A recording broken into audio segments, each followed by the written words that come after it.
How does an aircraft simply disappear while still flying? How does a crew respond normally to air traffic control one moment and then never speak again? An aircraft departs Florida on a routine flight. The weather is good. The route is clear. Nothing appears unusual. Then suddenly, the cockpit goes silent. Controllers call repeatedly, but no answer. Other pilots try to make contact. Still nothing. And yet the aircraft keeps flying for hours, crossing state after state with nobody responding from inside. And among the 6 people on board was one of the most recognizable golfers in the world, a champion admired by millions, a man whose greatest victories were still fresh in the public memory. Yet after this tragic evening, no one would ever hear his voice again. Because long before that, Learjet reached the end of its journey. Everyone inside had already become unreachable.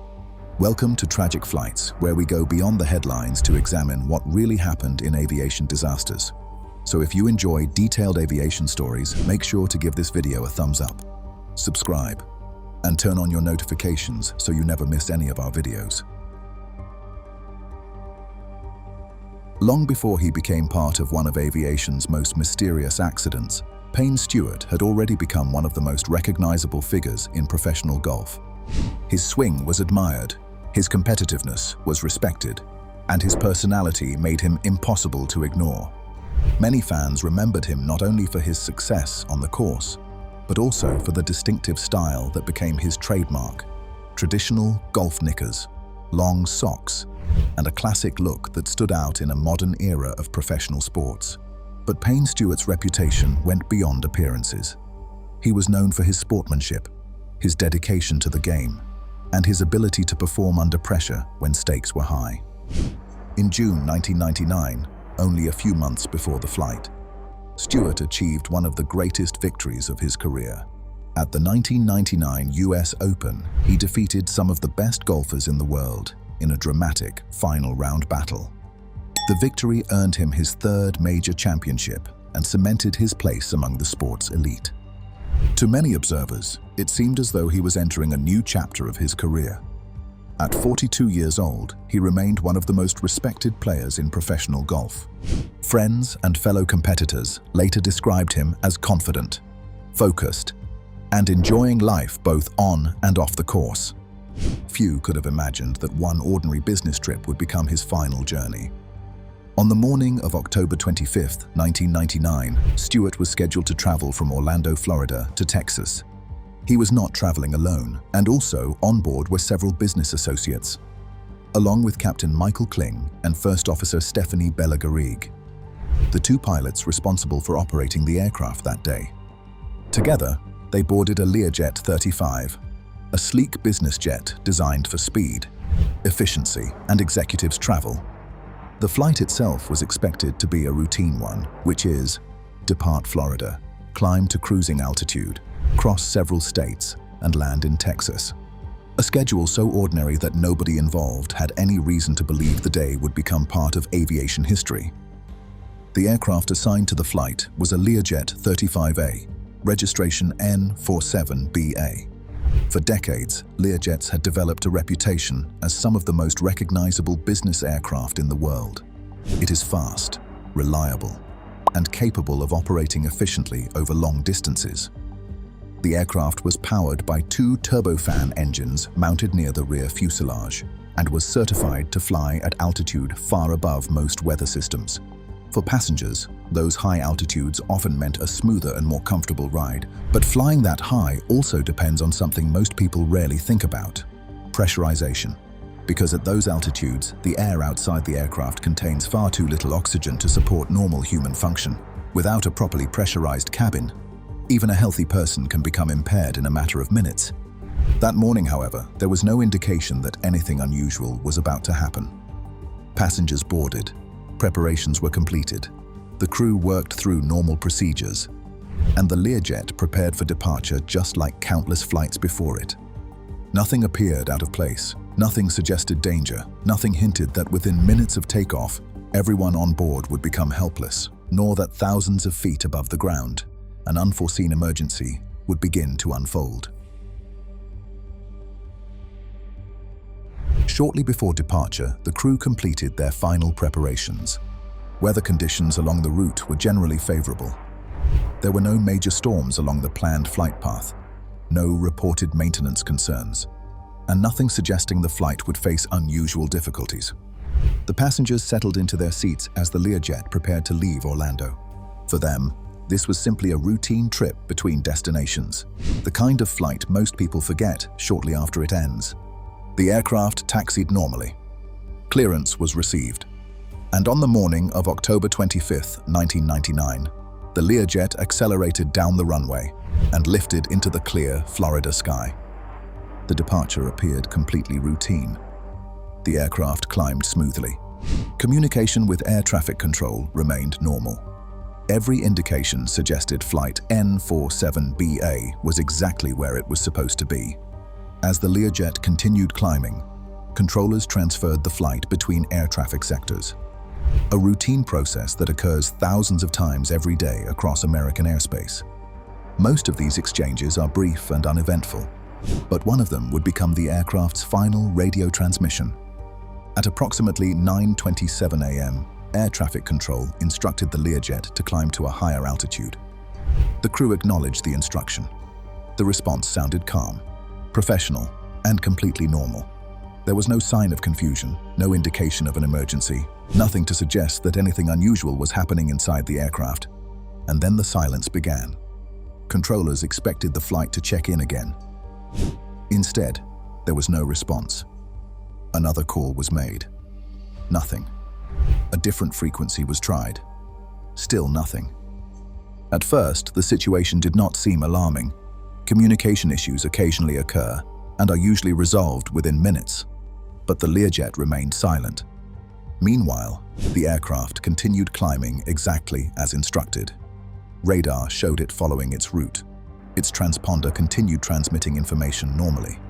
Everything appeared to be functioning as expected, except for one critical detail.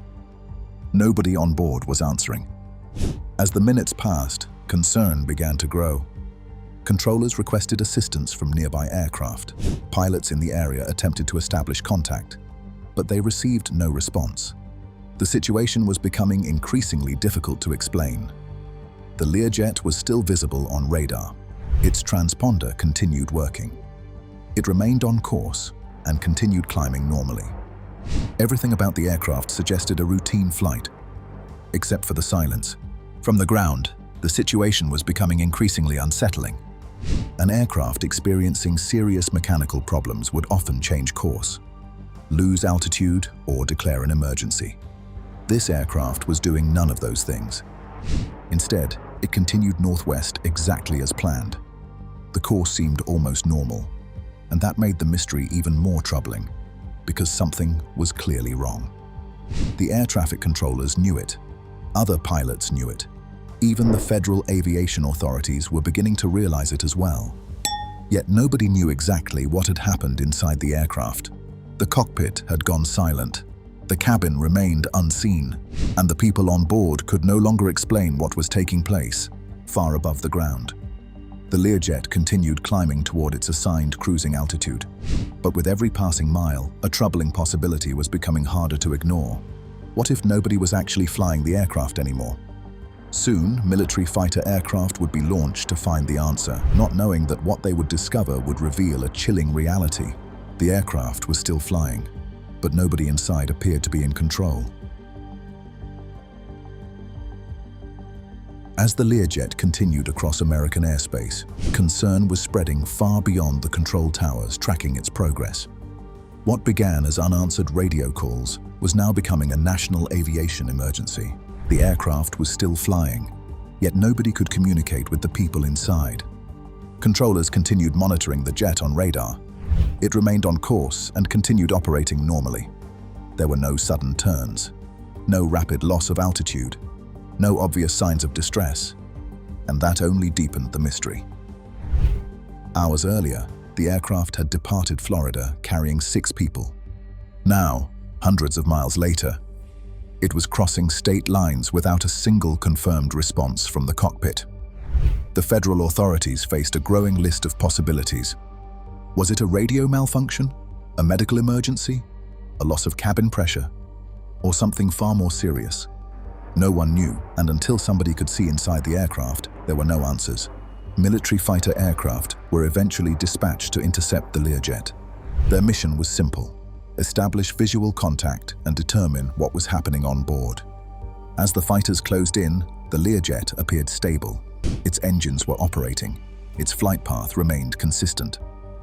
From a distance, it looked like a normal business jet, continuing its journey across the country. But something was clearly wrong. When the fighter pilots finally drew alongside the aircraft, they searched for any sign of activity, like if there's any movement in the cockpit, a response from the crew, any indication that the occupants knew they were there, but they found none. The cockpit windows appeared dark, and there was no visible reaction from inside the aircraft. The Learjet simply continued forward, silent and unresponsive. For the fighter crews, the sight was unsettling. The aircraft was still flying, yet there was no evidence of an active crew managing the flight. Meanwhile, reports of the situation were beginning to spread across the country. A business jet carrying professional golfer Payne Stewart was no longer communicating. Questions multiplied. Families waited. The golfing world searched for information. But the aircraft itself offered no explanation. Slow tension rises. By this point, investigators were concluding that everyone on board was most likely incapacitated, unable to communicate, unable to respond, and that the pilots were no longer in control of the flight. The autopilot continued doing exactly what it had been programmed to do: maintain course, maintain altitude, continue forward. And so the Learjet crossed the American Midwest hour after hour, carrying 6 people toward a destination it would never reach. Eventually, even the autopilot would face a problem it could not solve: fuel. And the supply on board was slowly running out. To understand what investigators believed happened aboard the Learjet, it's important to first understand one critical fact about high-altitude flight. At cruising altitude, people cannot survive for long without a pressurized cabin or supplemental oxygen. If cabin pressure is suddenly lost, the body may begin suffering from oxygen deprivation, a condition known as hypoxia. The danger is that hypoxia can impair judgment before a person realizes anything is wrong. Confusion sets in. Reaction times are slow. Decision-making becomes difficult, and valuable seconds disappear. Investigators believed the crew may have had only a brief opportunity to recognize the problem, put on their oxygen masks, and respond. If that window was missed, incapacitation could occur quickly. There was no evidence of sabotage, violence, or a structural breakup.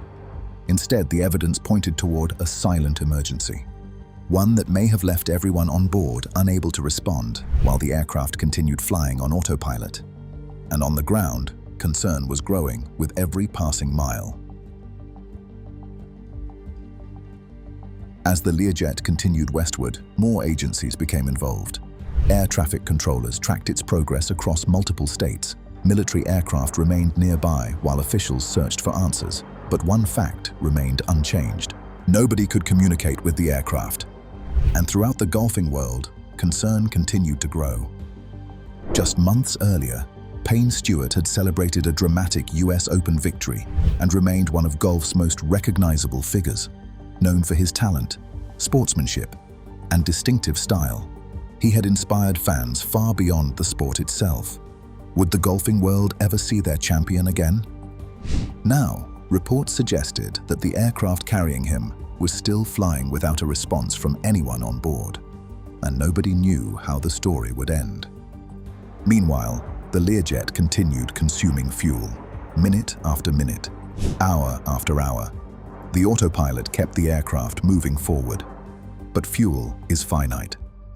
Investigators later concluded that after nearly 4 hours in the air, the engines began shutting down as the fuel supply was exhausted. Without power, the aircraft could no longer maintain altitude. Near Aberdeen, South Dakota, the Learjet entered a rapid descent. Moments later, it impacted an open field. There were no survivors. 6 lives were lost, including Payne Stewart. The ghost flight was over. But the search for answers was only beginning. Investigators faced an unusual challenge. Most aviation accidents leave evidence of what happened during the final moments of flight. But this case was different. The aircraft had continued flying for hours after communication was lost. Investigators needed to understand what likely occurred long before the crash itself.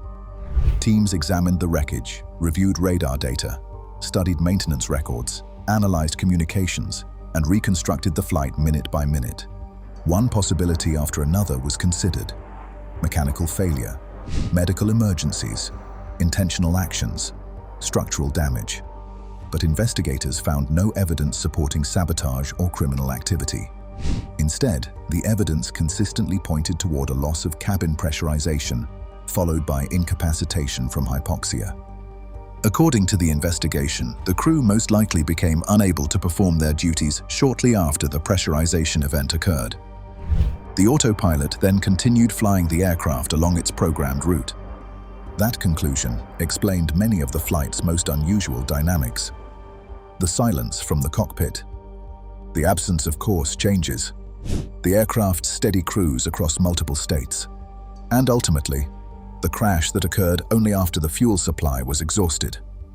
Yet one question remained: what exactly caused the loss of pressurization? Investigators were never able to identify a definitive initiating event. Even after the investigation ended, part of the mystery remained unresolved. More than 2 decades later, the mystery still captures attention. But for many people, the story was never really about the mystery.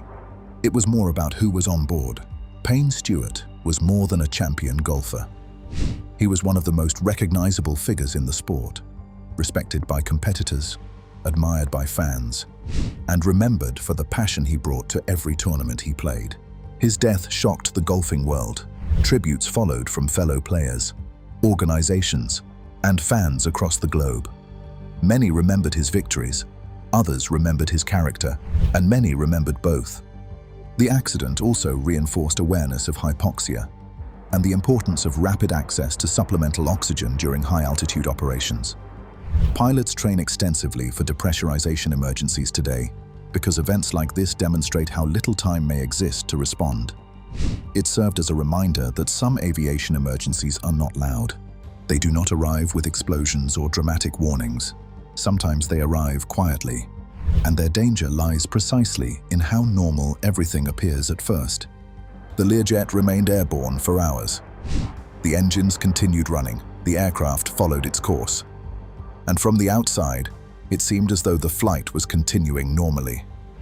But inside, something had already gone terribly wrong, and nobody on the ground could stop it, not as a memory, but as a reminder, remembering Payne Stewart, the crew, and every life lost aboard Learjet N47BA, October 25th, 1999. This is Tragic Flights. If you enjoyed this aviation episode, make sure to give this video a thumbs up, subscribe, and turn on your notifications so you never miss any of our videos.